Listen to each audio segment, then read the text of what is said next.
마가복음 4장 26절부터 29절까지 제가 봉독해 드리겠습니다. 또 이르시되 하나님의 나라는 사람이 씨를 땅에 뿌림과 같으니 그가 밤낮 자고 깨고 하는 중에 씨가 나서 자라되 어떻게 그리 되는지를 알지 못하느니라. 땅이 스스로 열매를 맺되 처음에는 싹이요 다음에는 이삭이요 그 다음에는 이삭의 충실한 곡식이라. 열매가 익으면 곧 낫을 되나니 이는 추수 때가 이르렀음이라. 아멘. 하나님의 나라는 사람이 씨를 땅에 뿌림과 같다 하고 말씀하시는데요, 앞에서 예수님께서 씨 뿌리는 비유를 말씀하시죠. 땅에 떨어지는 그 씨앗은 하나님의 말씀이고 그 땅은 사람을 가리키는데 네 종류의 밭이 네 종류의 사람을 가리킵니다. 그러면 그 이야기를 듣고 이렇게 생각하는 사람이 있을 수 있어요. 야, 내가 믿음이 성장하고 내가 이만큼 된 것은 내가 옥토라서 그래. 내가 훌륭해서 그래. 그렇게 생각할 수 있잖아요. 그런데 주님께서 이어서 스스로 자라나는 씨의 비유를 말씀을 하십니다.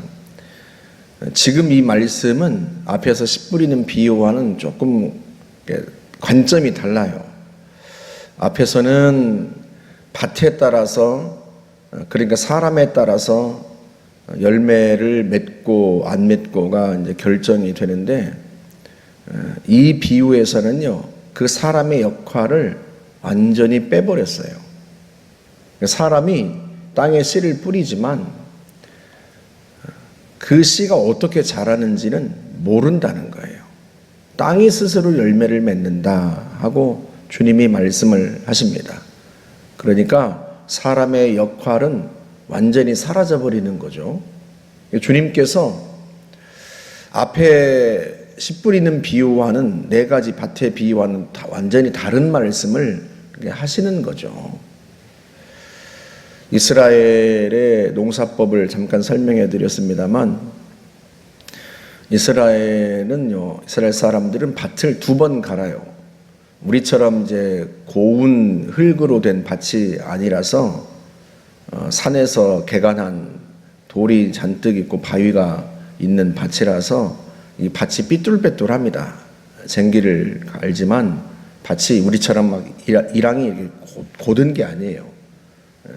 갈다 보면 막 밭이 삐뚤빼뚤하게 된단 말이죠. 거기에다가 씨를 이제 뿌려요. 뿌리고 난 다음에 다시 한번 쟁기질을 또 합니다. 다시 그 씨가 뿌려진 땅을 다시 또 쟁기질을 또 한 번 해요. 그걸로 끝이는 게 아니라 목동들을 시켜서 양을 데리고 와서 양으로 하여금 이 밭을 이렇게 밟게 만들어요. 그러면 이제 씨가 땅으로 쑥 들어가겠죠. 네, 그렇게 된 거예요. 그런 다음에는요, 그 다음에 사람의 몫은 없어요. 이제는 자연적으로 씨가 뿌리를 내리고 그리고 이제 자라서 열매를 맺는 거죠. 사람이 하는 일은 익으면 추수하는 것 뿐입니다. 예수님께서 말씀하실 때 이스라엘 사람들은요, 이 말씀을 듣는 사람들은 주님이 무슨 말씀을 하시는지 이해가 돼요. 금방 이해가 돼요. 자기들이 하는 것은 없거든요.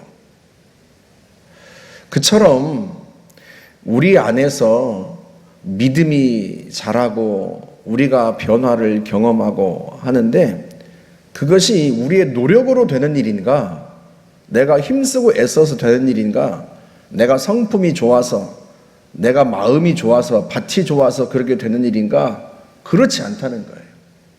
하나님이 하시는 일이라는 거예요. 하나님이 하시는 일이다. 고린도전서 3장에 보면 바울이 이 원리를 설명하는데요, 고린도전서에 두 가지 원리가 나와요. 첫 번째는 고린도 교회 사람들이 파가 갈려져서 나는 베드로파다, 나는 아볼로파다, 나는 바울파야, 이렇게 파가 갈려졌습니다.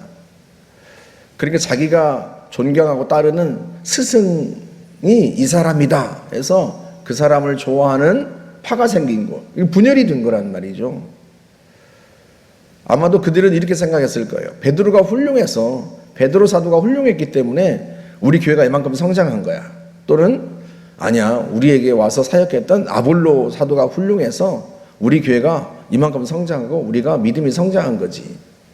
무슨 소리야. 교회를 개척했던 바울 사도가 최고지.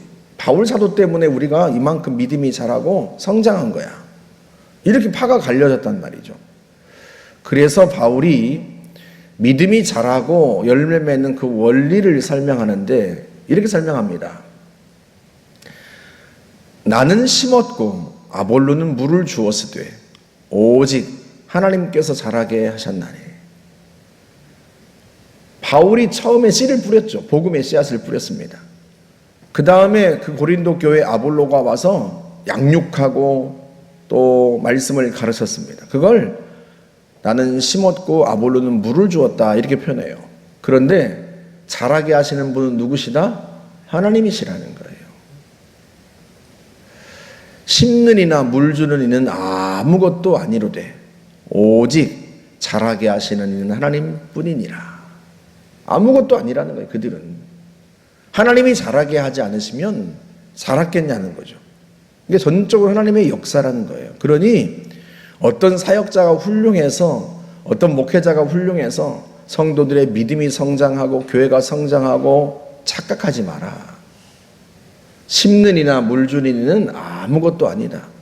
물론 그들은 심는 이와 물 주는 이는 각각 자기가 일한 대로 상을 받을 것이지만, 그러나 자라게 하시고 열매 맺게 하시는 이는 하나님이시니 그들을 자랑하지 마라.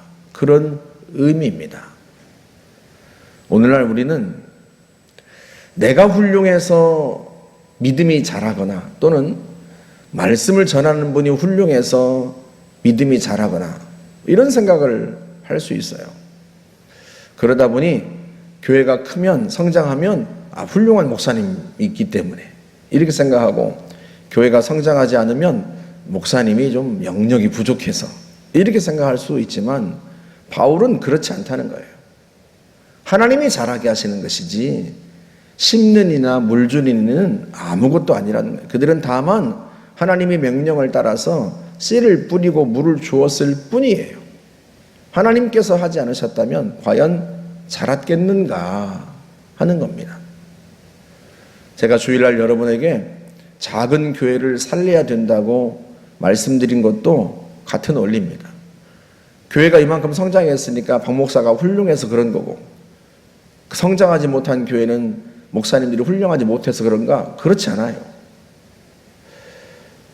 얼마나 훌륭한 목사님들이 고군분투하는데 시대가 달라졌을 뿐이에요. 예전에는 그냥 예배당만 세워놓으면 사람들이 몰려들던 시대가 있었어요. 그러나 지금은 다릅니다. 지금은 사람들이 달라졌고요. 시대가 달라졌어요. 그래서 양주에 제가 아는 교회는요, 양주 아파트 단지가 생길 때에 교회를 크게 지었어요. 그래가지고 소인이 700명까지 모였습니다. 단시간에 700명이 모였어요. 그럼 그 목사님 훌륭해서 그런가? 그렇지 않아요. 그냥 교회가 번듯하게 세워지니까 사람들이 모였을 뿐이에요. 왜? 이제 이사 왔으니까. 이제 막 그 동네가 생겼으니까. 다 예수 믿던 사람들이에요. 그런데요, 그 교회가 결국은 건물이 팔렸습니다. 다른 교회한테. 왜? 물물처럼 몰려왔던 성도들이요, 썰물처럼 빠져나갔어요. 목사님이 이제 헌금을 강조하니까, 건물을 크게 세웠으니까 뭐 돈이 있어서 세웠겠습니까? 이제 성도가 어느 정도 모이고 몇 년 지나고 하니까 다 우리 교회 됐겠다 싶어서 이제 건축 공고도 하고 합시다 했더니요, 썰물처럼 다 빠져나갔어요. 결국 재정을 감당 못해가지고요, 교회가 팔렸습니다. 그러면 많이 모일 때는 그 목사님이 훌륭했고 적게 모일 때는 그 목사님이 훌륭하지 않았나? 그게 아니에요. 시대가 달라진 거예요. 그래서요, 목사님들이 고군분투하는데 그분들의 그 수고만큼 열매가 맺히지 않아요. 그러니 누가 좀 도와주면, 옆에서 좀 도와주면 조금 더 힘을 낼 수 있지 않겠습니까? 그런 의미예요. 우리가 믿음이 성장하고 교회가 성장하면 사역자가 훌륭해서 그런다. 그렇지 않습니다. 하나님이 잘하게 하시는 것 뿐이에요. 그걸 고린도 교회를 통해서 말씀하십니다. 또 어떤 분은 내가 훌륭해서 그렇다. 내가 밭이 좋아서, 내가 옥토라서, 내가 열심히 순종하고, 내가 열심히 수고해서 내가 이만큼 자랐고 열매를 맺었다. 이렇게 생각할 수 있습니다. 그러나 그것도 그렇지 않아요. 오늘 말씀에 따르면 하나님이 하셨다는 거지 내가 옥토여서 자란 게 아니라는 거예요. 땅에 스스로 열매를 맺었다. 이때 주님이 강조하시는 것은 땅이 좋아서 그렇다는 뜻이 아니에요. 그게 아니라 하나님이 자라게 하셨고 농부는 그게 어떻게 되는지 모른다는 거예요. 이때의 농부가 우리를 가리키는 거예요. 우리의 수고, 우리의 노력. 그러나 그것과 상관없이 하나님이 자라게 하셨다. 바울이 고린도서 15장에서 그 이야기를 합니다. 나는 사도 중에 가장 작은 자라. 하나님의 교회를 박해하였으므로 사도라 칭함받기를 감당하지 못할 자니라.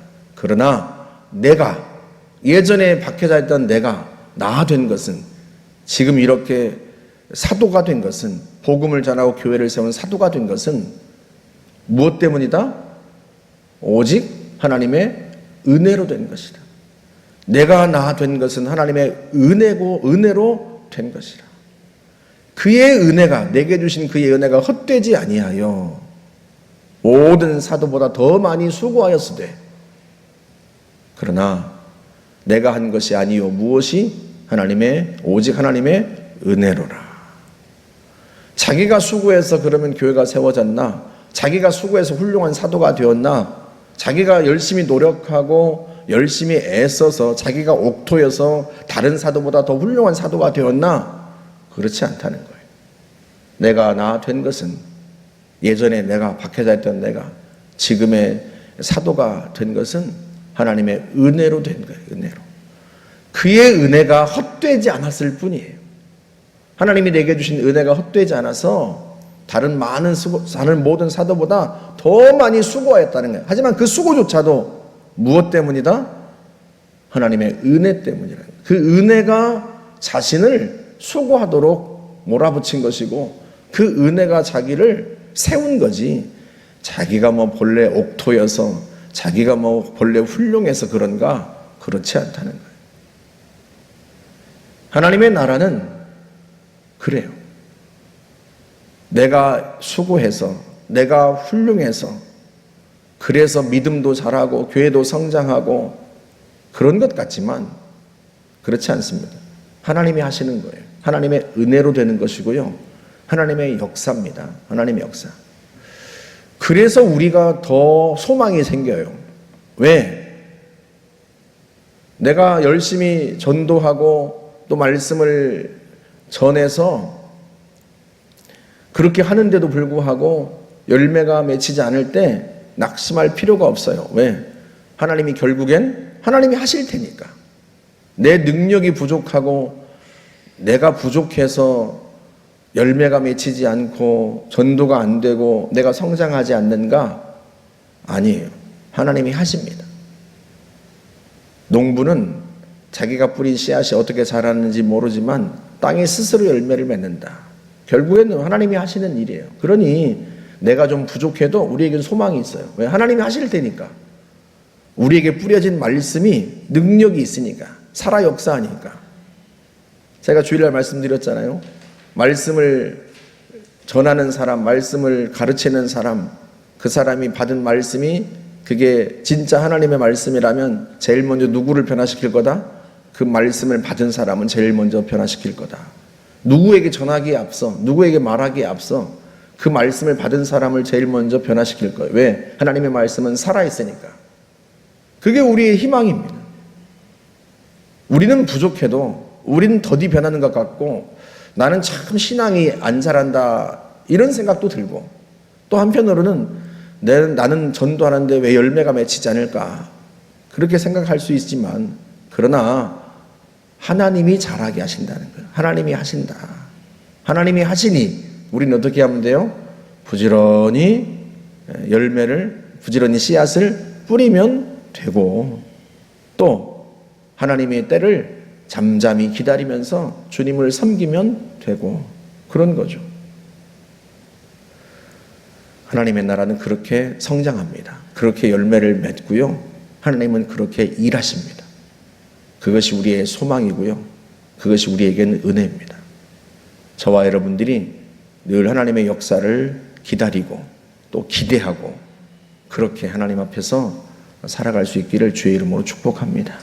함께 기도하겠습니다. 하나님 감사합니다. 우리 안에 뿌려진 하나님의 말씀이 하나님의 은혜로 그렇게 자라게 하시는 것 감사하고, 또 우리의 수고와 노력이 내 수고와 노력과 상관없이, 그 수고가 많고 적음에 상관없이 하나님이 역사하시고 자라게 하시니 감사합니다. 하나님이 하시니 감사합니다. 하나님이 하시니 반드시 열매를 맺을 테고, 하나님이 하시니 역사가 일어날 겁니다. 우리가 그 하나님께 소망을 두고 하나님을 기대합니다. 우리는 부족하나 하나님이 하실 것을 믿고 잠잠히 주님을 기대합니다. 성령님 우리 가운데 마음껏 일하시고 역사하여 주옵소서. 예수님의 이름으로 기도하옵나이다. 아멘.